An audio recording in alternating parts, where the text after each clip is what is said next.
डिसेंबर लागलेला आहे, थंडी सुरू झालेली आहे आणि थंडी म्हटलं की त्वचेची काळजी हा खूप महत्त्वाचा विषय आहे. तर बाहेरचे महागडे प्रोडक्ट्स, स्किन केअर प्रोडक्ट्स आणण्यापेक्षा घरच्या घरी तुम्ही या गोष्टी वापरून तुमच्या स्किनची उत्तमरित्या काळजी घेऊ शकता. आणि ह्या गोष्टी तुम्हाला माहितीच आहेत, पण तरीसुद्धा मी तुम्हाला रिकॉल करते की शेंगदाण्याचं तेल जे असतं तर ते दररोज रात्री पायांच्या तळव्यांना, हाताला आणि तुमच्या चेहऱ्याला सुद्धा थोडंसं अप्लाय करा.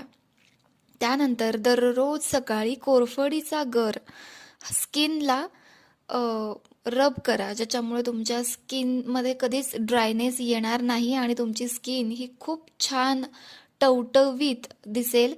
अगदी हिवाळ्यामध्ये सुद्धा, कारण हिवाळ्यामध्ये खूप जास्त लग्न समारंभ असतात आणि त्यामुळे तुमच्या स्किनवरती एक वेगळाच ग्लो नक्की येईल कोरफडानं.